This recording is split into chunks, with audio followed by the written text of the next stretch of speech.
tudo bom? Na lição desta semana, o título da lição é Tempo de Decisão. Esta lição vai nos ensinar que o Evangelho Eterno e as três mensagens finais de Apocalipse 14, elas vêm em um tempo em que toda a humanidade precisa tomar uma decisão de permanecer ao lado de Cristo ou permanecer ao poder político religioso representado pela besta de Apocalipse capítulo 13. Tá? E aí nós vamos fazer aqui esse estudo. Eu já aviso você que eu vou inverter aqui a ordem do estudo, porque para mim, pelo menos, ficou mais fácil apresentar a seguinte sequência, né? O juízo celestial, segunda vinda de Cristo, né? E nós precisamos fazer escolhas que vão determinar o nosso preparo ou não para a segunda vinda. Depois vou mencionar dois grupos de pessoas que vão existir na segunda vinda de Cristo. E por último, a recompensa dos vencedores. Tá? Então eu não vou desta vez seguir uma sequência, tá, de dias de estudo como apresentada na lição. Tá bom? Veja, vamos começar aqui lendo 2 Pedro, capítulo 1, verso 12. Nesse texto, o apóstolo Pedro apresenta um conceito que nós chamamos de verdade presente. O que é a verdade presente? Obviamente, a verdade absoluta é Jesus Cristo, né? De acordo com João 14,6, ele mesmo diz: eu sou o caminho, a verdade e a vida. Só que desta verdade absoluta que é Cristo, emanam verdades que estão relacionadas a esta verdade absoluta. E a verdade presente é uma das verdades de Jesus Cristo que são mais bem aplicáveis a determinadas épocas da história. Tá? Então, só um exemplo. Qual era a verdade presente nos dias de Noé? O dilúvio. Tá? Então, em vários períodos da história humana, há verdades presentes, verdades que são mais importantes e relevantes para aquele momento atual. Tá? E o apóstolo Pedro faz menção a este conceito. E por que é importante termos em mente este conceito? Justamente porque o Evangelho Eterno, contextualizado nos três últimos recados de Deus à humanidade, né, se constitui na verdade presente. Tá? Então, biblicamente, de acordo com Apocalipse 14, 6 a 12, que é o nosso tema de estudo do trimestre, né, a verdade presente está relacionada, não é, ao Evangelho Eterno, só que juntamente com o Evangelho Eterno vem três últimos recados de Deus à humanidade, tá, que se constituem na verdade presente. Então, esses três recados são o que Deus tem de mais urgente para as pessoas nesses últimos dias. Obviamente, esses recados são acompanhados do Evangelho Eterno, né, que está totalmente relacionado à verdade absoluta e eterna, né, e universal e obviamente transcultural, que é Jesus Cristo. Tá bom?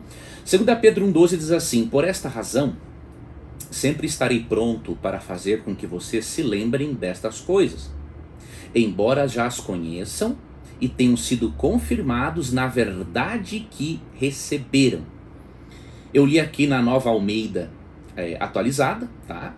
E em outras traduções, como por exemplo a Almeida Revista e Atualizada, não a Nova Almeida Atualizada, tem este conceito, né, verdade presente. Ou seja, nos dias de Pedro, né, a verdade presente era que Cristo morreu, ressuscitou e que, portanto, ele era o Messias. Atualmente, esta verdade continua sendo presente porque ela é transcultural, mas juntamente com esta verdade, há também as três mensagens angélicas, que apresentam uma espécie de pano de fundo para você ressaltar ainda mais a importância de aceitar a Cristo como Salvador e aceitar o Evangelho Eterno. Tá? Então, tendo este conceito em mente, não é, de que Deus possui verdades que emanam da verdade absoluta que é Cristo, e que certas verdades são mais apropriadas para certos momentos da história, né, você vai entender por que as três mensagens de Apocalipse 14 se constituem, né, na verdade presente, que conduz as pessoas à verdade absoluta que é Cristo e ao plano de salvação.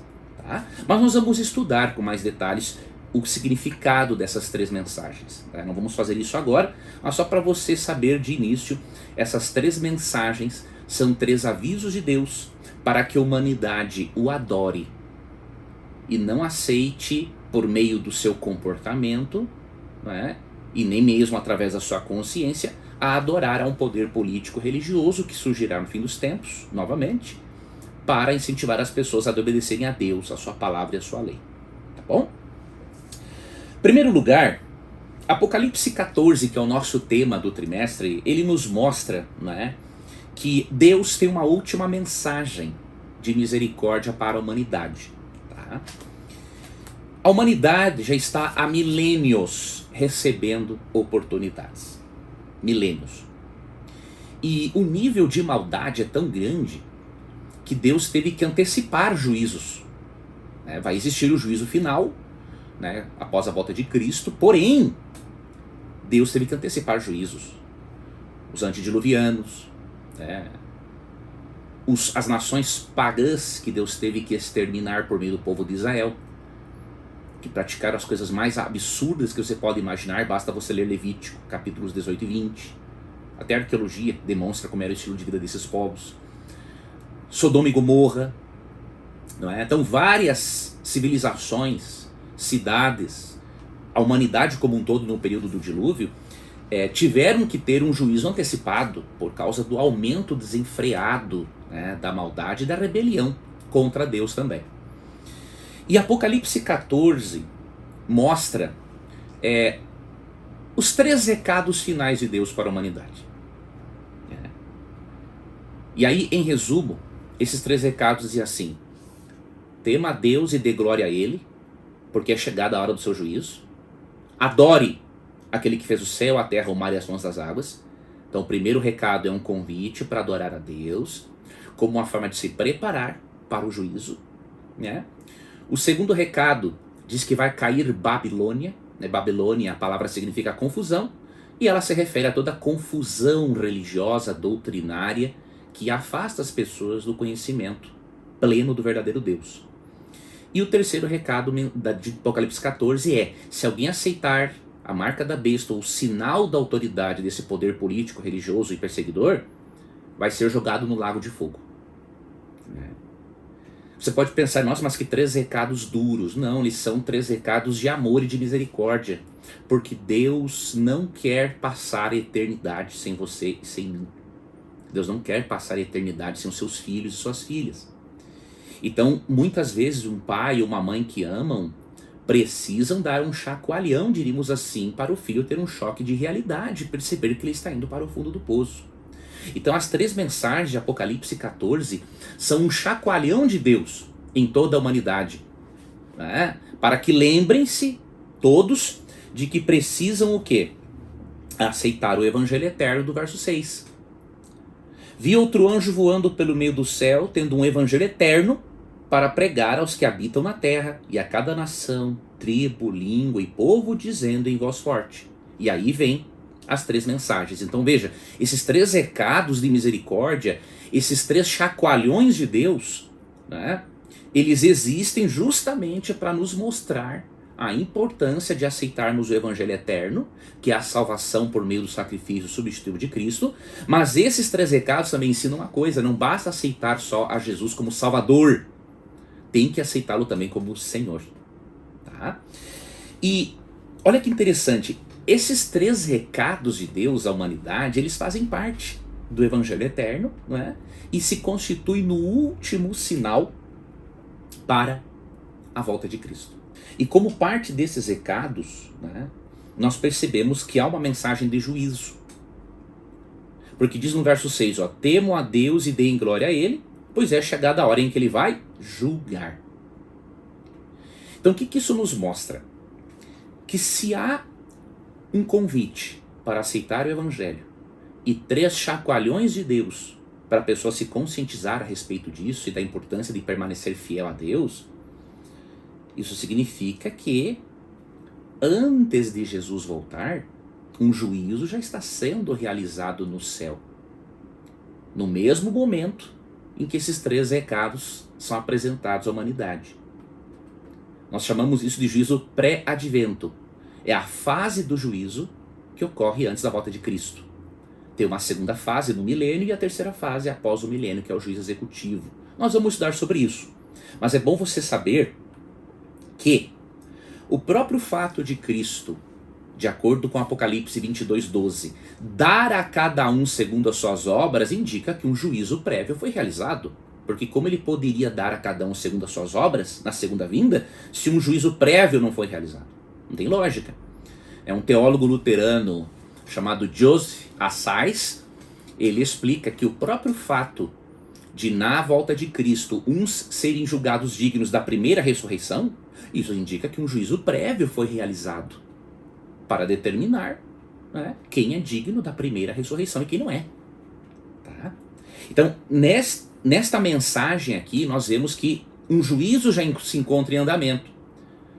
E esse juízo chamamos de juízo pré-advento, e ele é bem retratado ali, especialmente em Daniel capítulo 7. Tá? Mas mais para frente vamos entrar em mais detalhes sobre isso. E como parte do preparo para este juízo, estão aqui as 3 mensagens angélicas. Uma delas é um convite para adorar a Deus, porque chegou a hora do juízo.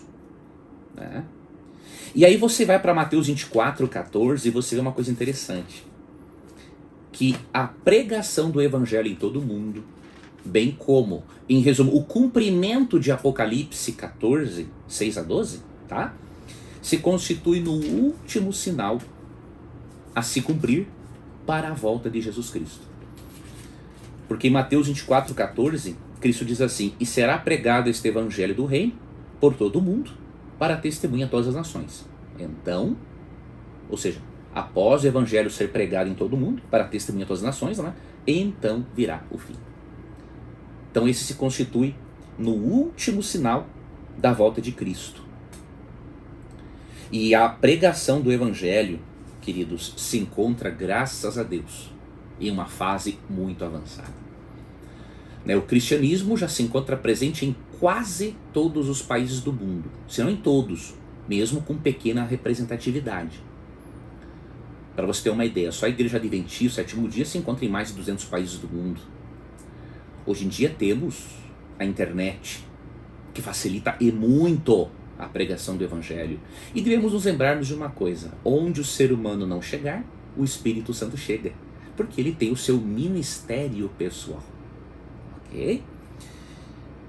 Então, esta mensagem do juízo que antecede a volta de Cristo nos ensina uma coisa: que nós precisamos fazer escolhas, e essas escolhas vão determinar o nosso destino eterno. Tudo aquilo que nós fazemos nesta vida vai determinar o nosso destino. Então por isso que é importante termos a palavra de Deus como nosso guia, para tomarmos as melhores decisões. Consequentemente, após a pregação do evangelho, a Bíblia ensina que Jesus vai voltar. Tá? E aí você vê, por exemplo, Marcos 14:62. Vocês verão o Filho do Homem sentado à direita do Todo-Poderoso e vindo com as nuvens do céu. Então você percebe, o evangelho eterno é apresentado com 3 chacoalhões de Deus à humanidade, para avisar a humanidade de que um juízo já começou, e que após esse juízo ser concluído, e a pregação do evangelho ser concluída, Jesus vai voltar. Tá? E agora, Jesus não vai voltar como aquele bebê indefeso, que nasceu em uma manjedoura para poder morrer pelos nossos pecados. Agora ele volta de uma forma bem diferente. Olha o que diz Apocalipse 14:12. Olhei e eis uma nuvem branca, e sentado sobre a nuvem um semelhante ao Filho de Homem, tendo na cabeça uma coroa de ouro e na mão uma foice afiada. Agora Cristo vem de forma gloriosa, visível. Agora ele vem como rei, Rei dos reis e Senhor dos senhores. Isso está em Apocalipse capítulo 19. Né? Aqui, no capítulo 19, nós vemos também sobre a volta de Cristo.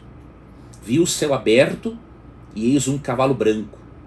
O seu cavaleiro se chama Fiel e Verdadeiro e julga e combate com justiça. Os seus olhos são como chamas de fogo. Na sua cabeça há muitos diademas. Tem um nome escrito que ninguém conhece a não ser ele mesmo. Está vestido com um manto encharcado de sangue e o seu nome é o Verbo de Deus. Aqui se refere a Jesus como agente ativo da criação. Aqui João está trazendo à nossa mente João 1:1-3, que apresenta o Cristo divino humano como agente ativo da criação. Verso 14, os exércitos do céu o seguiam, montados em cavalos brancos e vestidos de linho finíssimo, branco e puro. Cristo é apresentado aqui como um rei vitorioso, montado num cavalo branco, e os exércitos dos céus, os anjos, são apresentados como vindo em cavalos brancos. Isso aqui é na visão. Tá? O que a visão quer ensinar é que Cristo vai vir em glória e majestade, com os seus anjos e de forma vitoriosa. Assim como um comandante chega vitorioso com o seu exército. Então o exército de Cristo, o exército do bem, o exército do amor, vai vencer sim o exército das trevas, o exército de Satanás. E aí no verso 16 é dito que no manto de Cristo, está escrito sobre a sua coxa, no manto, Rei dos Reis e Senhor dos Senhores. O próprio Cristo falou que ele viria desta forma, de maneira visível, gloriosa e acompanhado dos seus anjos. Tá? Há vários textos, mas eu vou ler aqui um para você, que se encontra em Mateus, capítulo 25, versos 31 e 32. Quando o Filho do Homem vier na sua majestade, e todos os anjos com ele, então se assentará no trono da sua glória. Todas as nações serão reunidas em sua presença. Veja, não tem como ser um evento secreto, tá? Não existe um arrebatamento da igreja antes da volta gloriosa, é um evento só. Tanto que diz que todas as nações serão reunidas em sua presença. Não tinha um porquê de reunir todos na presença de Cristo se o evento é secreto, E ele separará uns dos outros, como o pastor separa as ovelhas dos cabritos.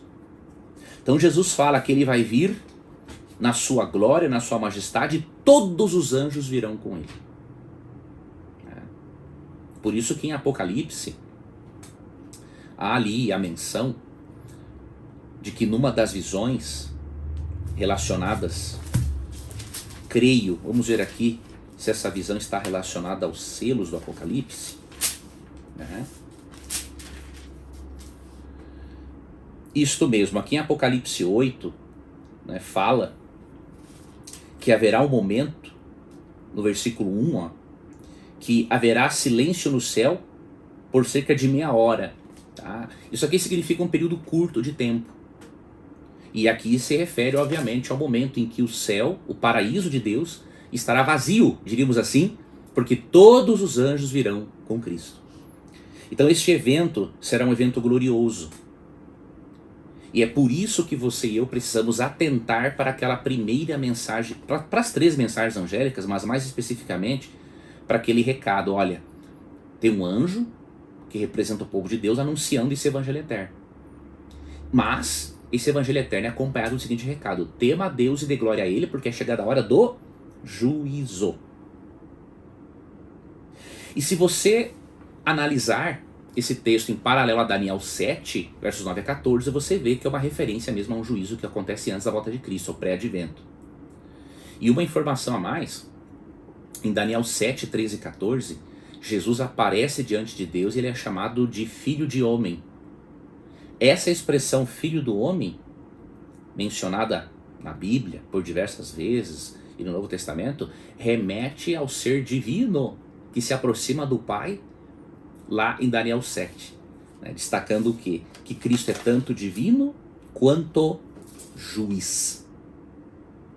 Por isso que em João 5:22 é dito, que o Pai a ninguém julga, mas ao Filho confiou todo o julgamento.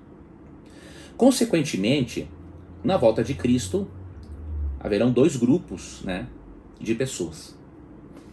Porque Apocalipse 14 ensina que haverá 2 colheitas. Haverão duas colheitas. Vamos ver aqui, para que você veja a importância de nós tomarmos a decisão ao lado do exército certo. Tá?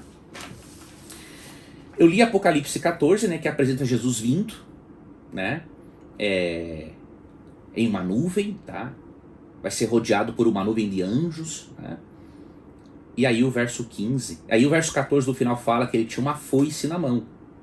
Isso é um símbolo de que ele vem tanto para julgar quanto para o quê? Separar a planta boa da planta ruim. Você lembra da parábola do trigo e do joio? Cristo contou esta parábola em Mateus 13. O trigo representam os que aceitaram a Cristo como Salvador e são verdadeiramente convertidos. O joio representa aqueles que não foram verdadeiramente convertidos. E entre eles, obviamente, vão estar também os ímpios que não aceitaram a Cristo como Salvador. E aí no verso 15, depois de mencionar Cristo como uma foice afiada, simbolizando que ele é o grande juiz, o grande agricultor, diríamos assim, que vai separar a planta boa da ruim, o verso 15 diz assim, ó: outro anjo saiu do santuário, gritando com voz forte para aquele que estava sentado sobre a nuvem: pegue a sua foice e comece a colher, pois chegou a hora da colheita, visto que os campos da terra já amadureceram. Verso 16: e aquele que estava sentado sobre a nuvem passou a sua foice sobre a terra e fez a colheita. Verso 18: ainda outro anjo saiu do altar, o anjo que tem autoridade sobre o fogo, e clamou em voz forte ao que tinha a foice afiada, dizendo: pegue a sua foice afiada e ajunte os cachos da videira da terra, porque as suas uvas estão maduras. E o anjo passou a sua foice na terra, ajuntou os cachos da videira da terra e os lançou no grande lagar da ira de Deus. O lagar foi pisado fora da cidade, e correu sangue do lagar, chegando até a altura dos freios dos cavalos, numa extensão de cerca de 300 quilômetros. Nesta visão simbólica, aqueles que foram retratados como joio, como a planta ruim, são retratados aqui como uvas maduras. E que assim como a uva, para produzir suco, ela tem que ser pisada, né? Para ocorrer o juízo desses ímpios, eles terão que ser pisados. Em que sentido? Destruídos, castigados. Tá? Então, Cristo fará uma grande colheita. E vai caber a você e a mim decidirmos se vamos permitir que o Espírito Santo nos transforme em trigo, ou se o diabo, permitirmos que o diabo nos transforme em joio, e sejamos representados por essas uvas que serão pisadas, julgadas, destruídas por ocasião da volta de Cristo. Vai caber a cada um de nós tomar essa decisão. Deus não vai levar ninguém para o céu pelo colarinho, tá? E quando o texto diz, não é, que os campos da terra já amadureceram para a colheita, quer dizer assim que as oportunidades que Deus deu chegaram ao fim. É porque o pecado, a maldade já atingiu os seus limites. Deus terá feito tudo o que podia ter sido feito para salvar todas as pessoas. Mas chegará um momento, né, em que a graça de Deus não estará mais disponível, porque o juízo terá terminado. Jesus vem para dar a cada um segundo as suas obras, e aí o destino de todos está selado. Tanto que Apocalipse 22:11 diz, não é, que nesse momento em que o juízo pré-advento se concluir e Jesus voltar, a graça não estará mais disponível. E aí o texto diz, não é, que vai chegar o momento da história, que será este momento. Verso 11 do Apocalipse 22, ó: continue injusto a fazer injustiça, e continue imundo a ser imundo. O justo continue na prática da justiça, e o santo continue a santificar-se. Ou seja, todos os casos terão sido decididos. Não é? E para finalizar, vamos ver agora a recompensa do vencedor. Nós vimos até agora que Apocalipse 14 anuncia a existência de um juízo, e que, portanto, precisamos aceitar o Evangelho eterno e que os 3 recados, as 3 mensagens angélicas, ou 3 recados finais, são chacoalhões de Deus para nos levarmos a acertarmos essa mensagem de salvação. Vimos que após esse juízo Jesus volta. Nós precisamos fazer escolhas se vamos pertencer ao grupo de plantas boas, representada, né, o grupo representado pelo trigo, ou se pertenceremos ao joio, planta ruim, e que é representado também como uvas que serão pisadas, destruídas. E depois vimos, né, obviamente, que existirão 2 grupos de pessoas na volta de Cristo. Os que estarão preparados para este evento e os que estarão despreparados. Agora, vamos ver a recompensa do vencedor. E aí finalizamos a nossa lição. Aqui, em Apocalipse, continuando em Apocalipse 14, né? Aqui é dito, né, no versículo 14, que Jesus usava uma coroa de ouro, né, quando ele usará uma coroa de ouro, né, quando ele voltar. Esta palavra coroa aqui tem 2 palavras gregas para coroa, né? Tem a palavra que se refere, a palavra grega que é diadema, que se refere a uma coroa real, né? E tem a palavra Stéphanos, que é uma coroa de vitória, que os atletas olímpicos nos dias de Roma recebiam, esta coroa de vitória, né? O Stéphanos, né? Pelo seu desempenho, obviamente, nas Olimpíadas, nos esportes, né? Neste contexto, Jesus sempre aparece com uma coroa de diadema, tá? Porque ele é rei dos reis, senhor dos senhores. Só que nesse contexto ele aparece com a coroa de Stéphanos, ou seja, a coroa do vencedor, justamente para mostrar que essa é a mesma coroa que ele quer dar para os seus filhos vencedores. Nós não receberemos uma coroa de diadema no sentido de sermos reis, como Deus, mas receberemos uma coroa de vencedor, tá? E aqui, esta coroa de vitória, de recompensa, ela é prometida, né, em alguns textos bíblicos. E eu vou ler aqui para você um desses textos, tá, que se encontra em Apocalipse. Vamos ver se é o capítulo 3.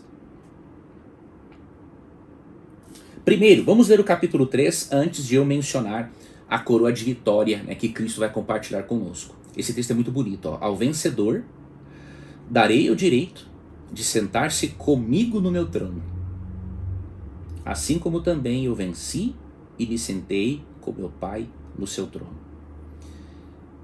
Ou seja, Cristo, queridos, ele faz questão de compartilhar o seu governo, o seu domínio com os seus filhos. Não seremos, obviamente, reis no sentido de sermos divinos. Mas tem aquela frase, né? Eu não sou dono do mundo, mas sou filho do dono. Então você será visto no universo como um vencedor e digno de fazer parte do reino de amor de Jesus Cristo. Essa é a promessa dele. E aí eu vou ler um outro texto para você, que está em 2 Timóteo, capítulo 4, né, versículo 8. Desde agora me está guardada a coroa da justiça que o Senhor, reto juiz, me dará naquele dia. E não somente a mim, mas também a todos os que amam a sua vinda. Então, Deus promete nos dar a vitória se nós aceitarmos a Jesus como Salvador pessoal e aceitarmos a Cristo como Senhor. Em resumo, é isso que Apocalipse 14, 6-12 ensina. Aceite a Cristo como seu Salvador pessoal, mas também como seu Senhor, atendendo aos seus 3 chacoalhões para que você se conscientize de que não pode decidir-se ao lado do poder político e religioso representado por uma das bestas ali de Apocalipse capítulo 13. Tá bom? Então, em essência, seria isso. Na nossa próxima lição, nós vamos analisar um pouco mais o significado desta expressão Evangelho Eterno, tá? E vamos dar sequência aqui ao nosso estudo do livro, ou melhor, de Apocalipse, né? Capítulo 14, 6-12. Antes, obviamente, eu vou aqui no canal deixar mais alguns vídeos de conteúdo para você. Eu peço que você se inscreva no canal, né? Porque senão você não será notificado daquilo que eu tenho produzido. Eu já tenho aqui mais de 3.000 vídeos, né, de estudo da Bíblia, de resposta a dúvidas bíblicas. Então seria importante que você se inscrevesse, ativasse o sininho das notificações, porque ainda nessa semana, né, eu vou postar, por exemplo, um vídeo em que eu vou demonstrar que um irmão, obviamente com todo respeito, um irmão católico, quando ele defendeu, né, a veneração a Maria, ele usou textos que não estão no seu contexto. Tá? Esse é um dos vídeos que eu vou disponibilizar. Outro vídeo, talvez eu disponibilize até antes deste, eu vou demonstrar para você que o Papa Francisco, ao assumir uma postura, diríamos assim, mais favorável ao socialismo, né? Só vou me deter nisso, o mais que ele falou não é o contexto, nem é o meu propósito, o meu trabalho, mas eu vou lhe mostrar que a postura do Papa Francisco não está de acordo com aquilo, tá, que a grande maioria dos teólogos católicos pensa a respeito. Eu vou lhe mostrar o que o catecismo da Igreja Católica diz, para você ver que o Papa Francisco, não vou aqui julgar as intenções dele, né? Ele não está bem de acordo com aquilo que o próprio catolicismo ensina, tá ok? Então que Deus te abençoe, tá? Que você tenha um excelente estudo da lição desta semana e que na próxima vez que você se reunir com a sua igreja, né, você aprofunde-se, né, ainda mais nesses conhecimentos e que esse conhecimento da palavra de Deus impacte a sua vida em todos os aspectos. Que esse conhecimento de Apocalipse 14 dite, né, as suas decisões a partir de então. Um forte abraço e até o nosso próximo estudo. Participe agora da mentoria de interpretação bíblica, a Bíblia fácil de entender. Estude de uma forma simples e didática comigo e entenda textos difíceis. Compreenda e aplique a palavra de Deus à sua vida.